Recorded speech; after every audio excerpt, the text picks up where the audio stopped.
बिस्मिल्लाहिर्रहमानिर्रहीम। अस्सलाम वालेकुम। टॉक एट 7 के साथ मैं हूँ एतजाज़ नकी और मेरे साथ मौजूद है सज्जाद तरीन साहब।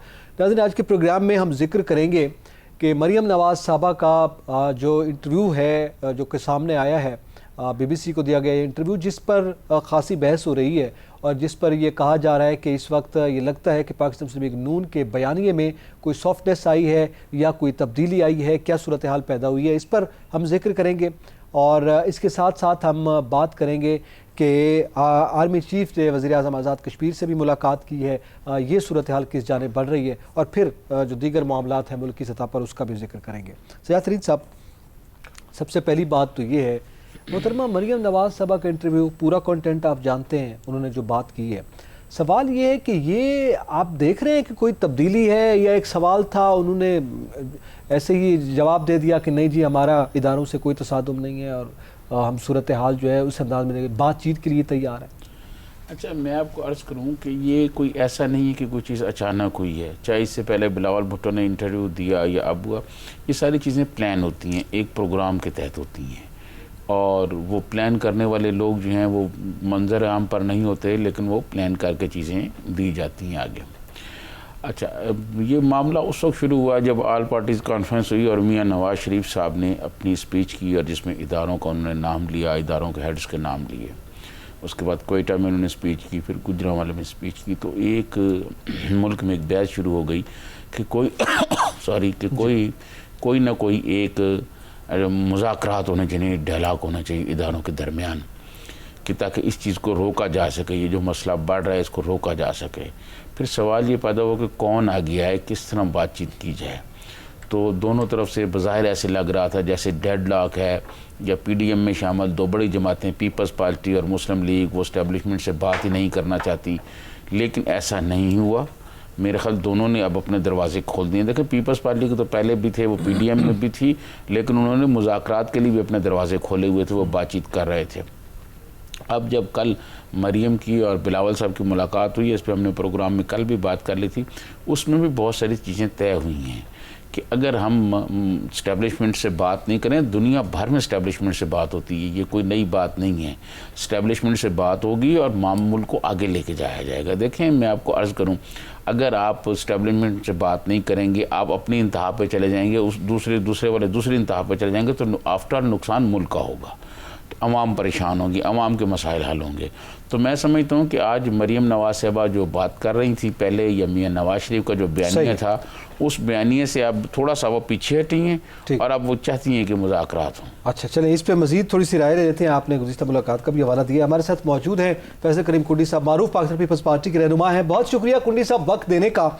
आपसे सर हम जानना चाहेंगे कि ये जो मरियम नवाज़ साहबा का इंटरव्यू है, जिसका बयानिए के हवाले से बात की जा रही है कि क्या वो मियां नवाज शरीफ का जो बयानिया था, जिसे एंटी इस्टेब्लिशमेंट बयानिया और फिर शदीद उसमें उन्होंने तनकीद की थी, उसमें कोई तब्दीली आई है? और इसमें जो गुज़िश्ता रोज़ मुलाकात हुई है बिलावल साहब की और मरियम नवाज़ साहबा की, उसका भी अमल दखल है, आप क्या समझते हैं? बिस्मिल्लाहिर्रहमानिर्रहीम।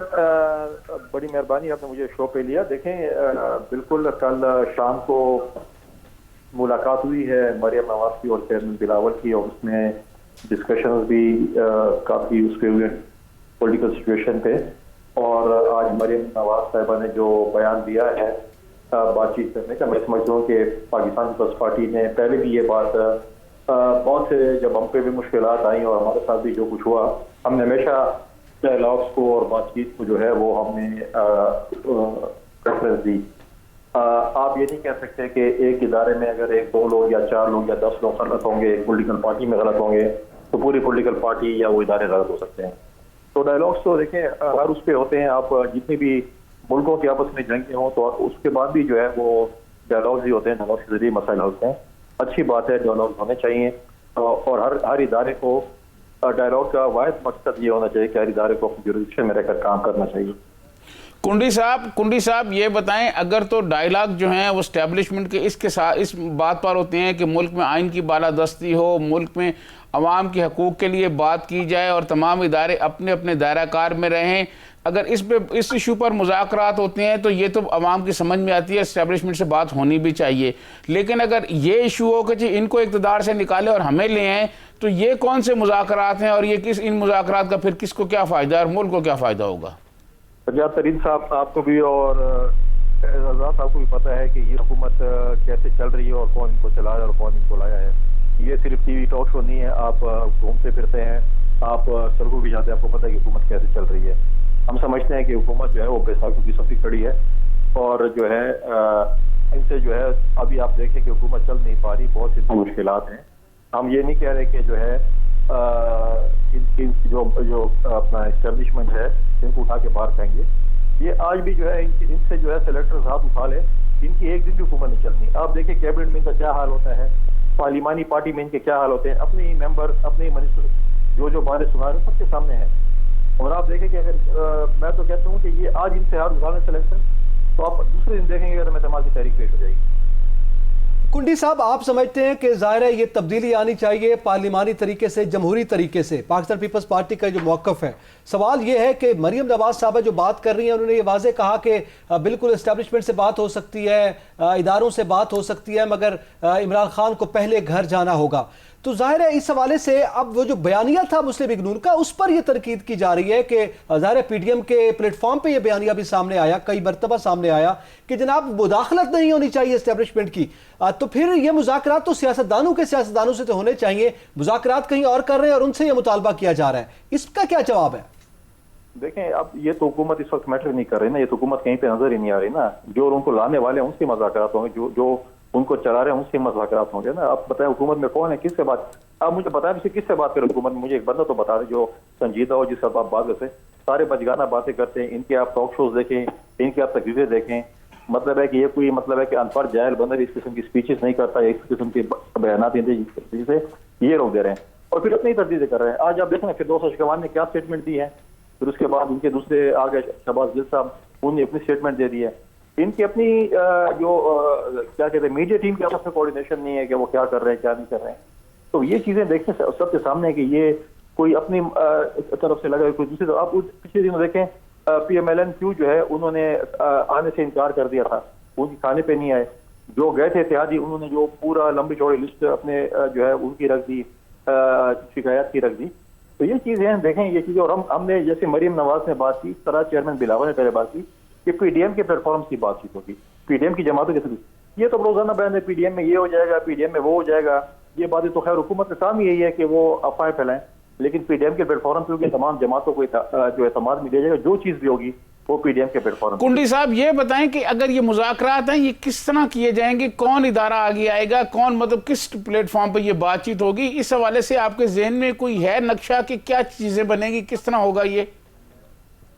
देखिए फैजाज साहब, जब बातचीत होगी तो सब कुछ सामने भी आ जाएगा और पता भी चल जाएगा। अब आप देखें कि जब भी कोई मीटिंग्स होती हैं उसमें आप खुद, अब तकरीबन इस हुकूमत को 2.5 साल हो गए हैं, जो भी नेशनल सिक्योरिटी की मीटिंग होती है उसमें ना प्रेसिडेंट होते हैं ना प्राइम मिनिस्टर होता है। तो आपको पता चल कि उसमें इस मुल्क में ना कोई सदर है ना कोई वजीर आजम है। उसको चेयर एस्टेब्लिशमेंट के लोग करते हैं, कभी आर्मी चीफ साहब करते हैं, कभी DGSI साहब कर रहे होते हैं। तो वजीर आजम और सदर तो वहाँ पर होने ही है। तो मतलब ये है कि वो कोई मैटर ही नहीं करते हैं, अगर मैटर कर रहे तो वो बैठे होते।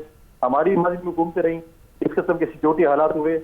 आपने देखा होगा कि इनके हमारा ब्रीफिंग भी पार्लियामेंट में आए, सारी फोर्सेस के लोग आए, DGMO भी है, DGMI भी है, DGSI भी है, आर्मी चीफ साहब सब आए, सबने पार्लियामेंट को ब्रीफ किया। यहाँ पर तो पार्लियामानी पार्टी के जो हेड है उनको जो ब्रीफ किया जाता है उसमें भी वज़ीर आज़म गायब होते हैं, नेशनल सिक्योरिटी के हवाले से गायब होते हैं। इसका मतलब है कि वज़ीर आज़म है नहीं, इज मैटर। वो सिर्फ कठपुतली हैं जो मैटर ही नहीं करते, जो उनको कहा जाता है वही वो करते हैं। कुंडी साहब मैटर नहीं करते बिल्कुल, लेकिन जाहिर है ये इल्ज़ाम PTI पर आपकी जमातें, PDM की तमाम जमातें लगा रही हैं कि वो एस्टेब्लिशमेंट के रास्ते से आए हैं, आप भी उसी रास्ते से मुज़ाकरात की बात कर रहे हैं। लेकिन मेरा इसी के साथ सवाल है कि दूसरा जमहूरी तरीका भी तो हो सकता है, मिड टर्म इंतखाबात की बात हो सकती है, उनके इत्तेहादी जैसे मेंगल साहब छोड़ के आपके पास आए हैं, ये मुज़ाकरात का एक ये रास्ता जो हमने देखा माजी में रहा है, क्या इस जानिब सूरत हाल बढ़ सकती है? साहब आपने देखा होगा कि पार्टी के चेयरमैन ने पहले दिन से यही कहा था कि हम हमेशा जमहूरी तरीके इस्तेमाल करेंगे। हम अदम एतमाद की आपने की, हमने आपको पता होगा PDM की पहली मीटिंग में भी और पार्टी जो लीडरशिप है उनके साथ जब वो बातचीत कर रहे थे उसमें हमेशा उन्होंने ये कहा है कि अदम एतमाद की तहरीक करनी चाहिए। आज अगर मेंगल साहब हमारे साथ आए हैं। कल इंशाल्लाह आप देखेंगे कि इनके बाकी जो इत्तेहादी हैं, जो इस वक्त मुस्लिम लीग काफ इनसे नाराज है, बाकी लोग इनसे नाराज हैं। वो किसी भी पॉलिटिकल पार्टीज, हमारे दौर में भी हमारी हुकूमत थी, हमें छोड़ के जाते थे, कभी आते थे, तो ये चीजें होती हैं।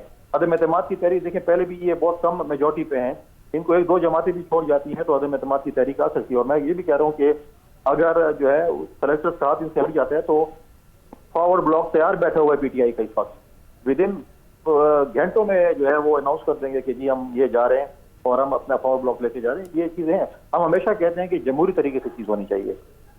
नो कॉन्फिडेंस मोशन आ सकता है, उससे बाकी जमातों का एतराज हो सकता है, हम अपना वज़ीर आज़म बुला सकते हैं और वो मिड टर्म इलेक्शन अनाउंस कर सकते हैं, फ्रेश इलेक्शन अनाउंस कर सकते हैं।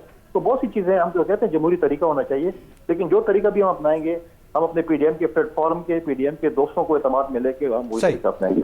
बहुत शुक्रिया फैसल करीम कुंडी साहब, अपना कीमती वक्त दिया। नाज़रीन, यहाँ पे वक्त हुआ एक ब्रेक का, हमारे साथ रहिएगा।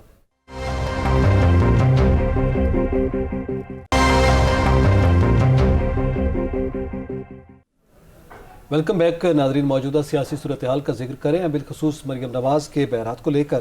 सैयद साहब, अभी हमारी फैसल करीम कुंडी साहब से बात हुई है, सीनियर सियासतदान हैं और वो मामलात को समझते हैं, वो खुद भी जीबी में मौजूद थे, गुज़िश्ता रोज़ जब मुलाकात हुई ये मामला थी, तो ये तासुर सामने आया है कि कुछ वहाँ पे मामला तय हुए हैं और मेरे ख्याल में वो अंदर की स्टोरी आप पहले दे रहे थे। देखिए, मैं आपको अर्ज़ करूँ कि कल भी मैंने ये कहा था कि यकीनन ये बातचीत हुई होगी और ये बातचीत उस बात से हुई होगी जो रिपोर्ट एक आई है कराची। अगर आप इजाज़त दें मैं आपका तजिया लेता हूँ। हमें ज्वाइन किया है मारूफ तजियाकार हैं रसूल बख्श रईस साहब, और उनसे जान लेते हैं। बहुत शुक्रिया रसूल बख्श रईस साहब वक्त देने का।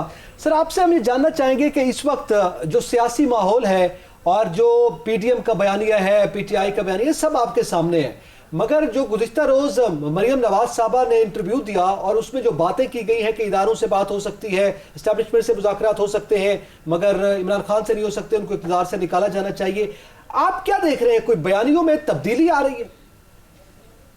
नहीं, तब्दीली तो बिल्कुल नहीं आ रही, लेकिन इससे तो ये ज़ाहिर होता है कि तो बातचीत के लिए तैयार हैं। पहले तो गुजरावाला में उन्होंने सुर्ख झंडा दिखाया, काफ़ी तेज़ी भी दिखाई, ज़ुबान और लहजा ज़रा मुख्तलिफ था। अब लगता है कि उन्होंने सफ़ेद झंडा दिखाया है कि हम बातचीत के लिए तैयार हैं। तो ज़ाहिर है कि सबको मालूम है कि एक जमहूरी हुकूमत जिसको मुंतखब किया गया है और उसी पार्लिमान में जहाँ तहरीक इंसाफ के लोग बैठे हैं और मुस्लिम लीग नून भी है, पीपल्स पार्टी भी है और जमीयत उलमा इस्लाम और दीगर जमातें जो उनकी इत्तेहादी हैं वो भी वहाँ बैठी हुई हैं, तो जायज़ियत का तो सवाल यहाँ पे उठ नहीं सकता। और ये भी एक तजाद है कि माजी में हम ये कहते रहे हैं कि जमहूरी हुकूमतों को ख़त्म करने के लिए फ़ौज का सहारा नहीं लेना चाहिए, तो यहाँ वो सहारा ले रहे हैं कि वो उनको ख़त्म करें। वो कैसे ख़त्म कर सकते हैं? सही, आइन में तो मुख्तलिफ चीज़ है कि या आप इंतखाबात का इंतज़ार करें या ये है कि आप वहाँ जो अरकान बैठे हुए हैं उनको इतना तादाद में मुनहरिफ कर लें ताकि इमरान खान की अक्सरियत ना रहे। दो तरीके हैं आईनी, तो लेकिन ये बरबला तौर पर सहारा लेना, मैं समझता हूँ कि कुछ अपना बयानिया है जो मुजद को मजबूत करने के लिए उसके मुतदाद है। लेकिन ये भी बात दुरुस्त है कि वो बिल्कुल हुकूमत की जायज़ियत को मानते ही नहीं और उसको जड़ से उखाड़ फेंकने के लिए हर वक्त तैयार है। तो उससे मेरा अपना मौक़िफ़ ये है कि जमहूरियत तो मजबूत नहीं हो सकती। ये सर तरीक़ाकार क्या होगा इस्टेब्लिशमेंट से, जो मुज़ाकरात का तरीका है जिसका मरियम ने भी कहा, बिलावल ने भी कहा, ये क्या तरीक़ाकार अपनाया जाए जिससे आइन की बालादस्ती हो, पार्लियामेंट की बालादस्ती हो, जमहूरियत मजबूत हो? उसका तरीक़ाकार आपके ख्याल में क्या होना चाहिए? मैं नहीं समझता कि इस्टेब्लिशमेंट से बात करने की ज़रूरत है। वो अपना, जब हम मानते हैं कि उनका एक आइनी दायरा इख्तियार है, उसी में उनको रहना चाहिए और उनको उसी सूरत में रखा जा सकता है जब तमाम सियासी जमातें एक इत्तेफाक के साथ आगे चलें। ये मुज़ाकरात हिज़्ब इख्तिलाफ और जो इत्तेहाद हुकूमत के साथ है उन जमातों के साथ मिलकर होना चाहिए कि आगे का लाएअमल क्या हो। रसूल बख्श रईस साहब, इन प्रिंसिपल आपने बिल्कुल ये बात की कि जमहूरियत के हक में बेहतर नहीं है। ज़ाहिर है जो बयानिया दिया जा रहा है, जो तासुर दिया गया उसके बरखिलाफ खुद जा रहे हैं, ये सूरी तौर पर ठीक है, मगर पाकिस्तान की जो हकीकत है और जो ज़मीनी हकायक हैं उसके पेश नज़र आप क्या समझते हैं, होने क्या जा रहा है? नहीं, देखिए, हम तो कुछ नहीं कैसे होने जा रहा है, लेकिन इशारा तो यही मिल रहा है कि बातचीत के लिए हम तैयार हैं। और क्या बातचीत करना चाहते हैं? बातचीत जो इमरान खान साहब काफ़ी अर्से से कह रहे हैं कि बातचीत ये है कि मुकदमात हमारे ऊपर ख़त्म करें और हमें खुल के खेलने दें, हमने कोई करप्शन नहीं की।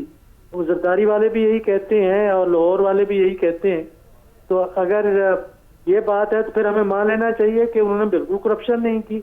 पनामा भी गलत है, ये जो सैकड़ों की तादाद में केसेस निकल रहे हैं, बेनामी अकाउंट निकल रहे हैं और बाहर जो पैसा भेजा गया है फिर तो कोई हिसाब किताब ना लें। अगर इनका हिसाब किताब नहीं हो सकता तो पाकिस्तान में फिर किसी का हिसाब किताब नहीं हो सकता। तो ये तो एक बहुत बड़ा बुनियादी मामला है। और इमरान खान साहब की तहरीक और उनका उभर के एक तीसरी ताकत के तौर पे आना, वो तो है ही करप्शन के खिलाफ बयानिया। और इन्हीं जो मरूसी सियासत और ये पार्टियां हैं उनके खिलाफ है, वो किस सूरत में पीछे नहीं हटेंगे और उनका मुकाबला करें। रसूल बख्श रईस साहब, ये अभी तक पिछले 2.5 साल में जो इन्होंने मुकदमात बनाए, सिवाय एक पनामा के छोड़ के बाकी जितने बड़े बड़े करप्शन के मुकदमात बने, जेली अकाउंट्स के बने, अभी तक किसी को सजा नहीं हुई, कुछ साबित नहीं हुई। इसका फिर क्या किया जाए? देखिए, अगर सजा देना इमरान खान के बस की बात होती तो कल इनको कुछ ना कुछ कर देता। ये तो अदालतों को मामला है और वही अदालती निज़ाम जो ये एक पार्टी 60 साल तक चलाती रही है, दूसरी पार्टी 40 साल तक चलाती रही है।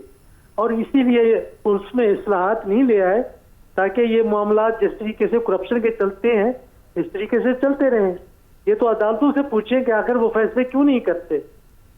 सही, लेकिन अदालतें तो पाकिस्तान के आइन के तहत है ना जी। एक आइन बना हुआ है, उस आइन के तहत मुल्क चलेगा। उसी आइन के तहत जो है अदालतें जो हैं, नीचे से लोगों को सजाएं होती हैं, जब हाई कोर्ट सुप्रीम कोर्ट में जाते हैं वो उड़ा के रख देते हैं केस।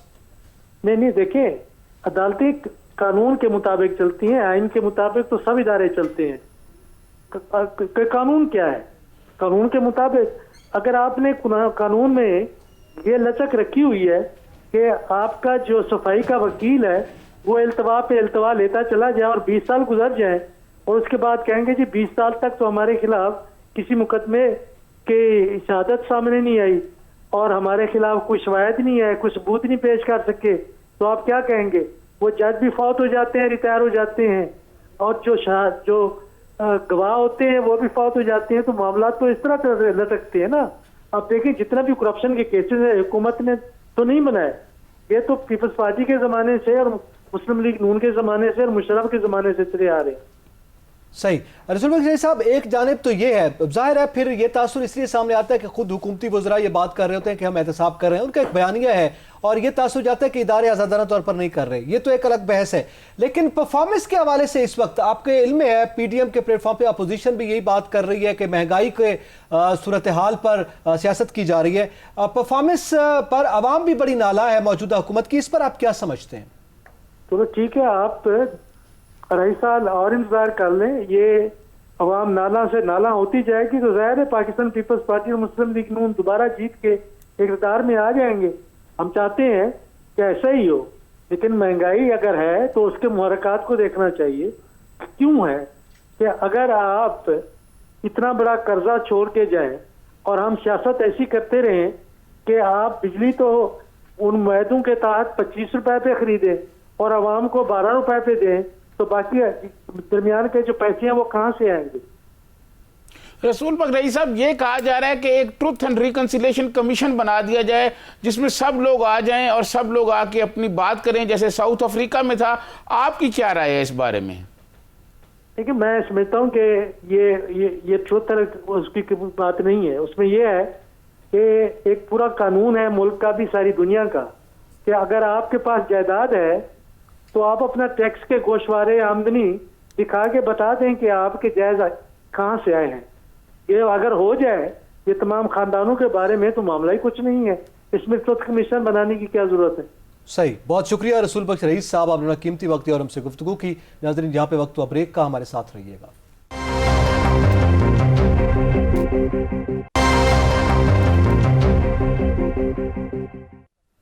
Welcome back. मौजूदा सियासी सूरत हाल का हम जिक्र करें। सजाद तरीन साहब, अभी रसूल बख्श रईस साहब ने भी ये बात की कि ये जो इस वक्त गुफ्तगू मरियम साहबा ने की पीडीएम के प्लेटफॉर्म से जो बातें होती हैं उसके मुतजाद बात कर रही हैं। यानी आप एक जानब जमहूरियत के इस्तेहकाम की बात करती हैं, जमहूरी इदारों को मुस्तहकम करने की बात करती हैं, जमहूरी रिवायात की आप बात करते हैं। मियाँ साहब ने बड़ी तकरीर कर दी और रास्ते आप भी वही कहते हैं कि जिस रास्ते से वो आए उस पर तनकीद भी करते हैं कि पीटीआई इस्टेब्लिशमेंट के रास्ते से आई है। तो आप भी तो वही रास्ते तलाश कर रहे हैं। देखिए, मैं आपको अर्ज़ करूँ, ये क्वेश्चन आपका बिल्कुल ठीक है। जो इंटरव्यू आज उन्होंने दिया उससे तासुर यही उभरा है, लेकिन अब ऐसा होना मुमकिन नहीं रहा। देखें, जब 1988 में मोहतरमा बेनज़ीर भुट्टो इक़्तिदार में आई तो उनके बाद उनके साथ यही कुछ होता रहा और उस वक्त मरियम नवाज शरीफ साहब के वालिद जो थे वो अपोजिशन में रहे और फिर प्राइम मिनिस्टर भी बने, फिर पहले चीफ मिनिस्टर थे पंजाब के।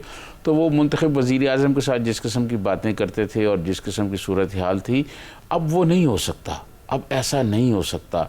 ये बातचीत बिल्कुल होनी चाहिए, कोई इदारा सामने आना चाहिए, कोई इदारा आए और कोई देखें, जैसे मैंने कहा, आप स्पीकर को ले आए सामने, स्पीकर को बिठा के बातचीत हो, कोई और आ जाए, ख़ुद प्राइम मिनिस्टर आ जाएँ। तो एक कल भी हमने बात की थी कि ये जो कोरोना है इस पर कोई एक पॉलिसी आनी चाहिए। तो देखें, जब लोग बैठते हैं, नेशनल सिक्योरिटी के लोग भी बैठते हैं और ये कोई बात नहीं है, दुनिया भर में जो इस्टेब्लिशमेंट है उनसे बातचीत होती है। दुनिया भर के जो हम अपने प्रोग्राम में हमने ये नहीं कहा था कि जो बाइडन के साथ जो है वो वहाँ की इस्टेब्लिशमेंट भी है, क्योंकि इस्टेब्लिशमेंट जो है वो उनकी पॉलिसियों से खुश नहीं है ट्रंप की। वो अफगानिस्तान से जाना चाहते हैं, इस्टेब्लिशमेंट वहाँ की नहीं जाना चाहती। बहुत तफसील से हमने उस पर बात की। तो देखें, बात यह कि इस्टेब्लिशमेंट से बात दुनिया भर में लोग करते हैं, ये कोई ऐसी बात नहीं, हमारे यहाँ कोई अनहोनी नहीं है। लेकिन इस्टेब्लिशमेंट का जो रोल है, जो माजी में रोल रहा है, वो भी तारीख का हिस्सा है, जो आपने रसूल बख्श रईस साहब से क्वेश्चन भी किया। लेकिन अब चीज़ें आगे चली गई हैं बहुत। मैं समझता हूँ बातचीत होनी चाहिए, लेकिन मुल्क की बेहतरी के लिए, आइन की बालादस्ती के लिए, पार्लियामेंट की बालादस्ती के लिए, अवाम के हकूक़ के लिए, गुरबत बेरोज़गारी के ख़ात्मे के लिए, सरहदी सूरत हाल को बेहतर बनाने के लिए, मैं समझता हूँ पड़ोसी ममालिक से ताल्लुकात बनाने के लिए मुज़ाकरात होने चाहिए, बातचीत होनी चाहिए। और अगर उस बातचीत के नतीजे में कोई अगर जमहूरी अमल को बेहतर बनाने के लिए अगर इलेक्शंस में जाना पड़ता है या कोई इलेक्शन का तरीक़ाकार, तो वो भी जमहूरी होना चाहिए, जमहूरी तरीके से। कोई गैर जमहूरी काम नहीं होना चाहिए। आइन से बालादस्त कोई इदारा नहीं। कंडीशनल बात कर रही है ना कि पहले इनसे बात तब होगी कि पहले इमरान खान साहब घर जाए। नहीं, उन्होंने ये कहा कि देखें, बातचीत का ये है कि वो बातचीत उसी वक्त होगी ना जब इस्टेब्लिशमेंट घर जाने का मतलब मरियम नवाज साहबा का ये नहीं था कि आप जी कोई इस्टेब्लिशमेंट उनको घर भेज दे। देखें, जो अपोजिशन की जानिब से उन पर एक इल्ज़ाम लगाया जाता है कि इनको इस्टेब्लिशमेंट का जो है ना सहारा है, क्योंकि आपको याद होगा फौत हो गए हैं अपना क्या नाम है हासिल बजिंजो साहब जब चेयरमैन सेनेट के इलेक्शन हारे तो उन्होंने बात की कि मैं क्यों हारा, और वो क्लिप मौजूद है हर चीज़ पर और नाम भी लिए उन्होंने कोई। तो उनका मतलब कहने का ये है कि एस्टेब्लिशमेंट जो है वो इनको किसी किस्म का कोई सहारा फराहम ना करे।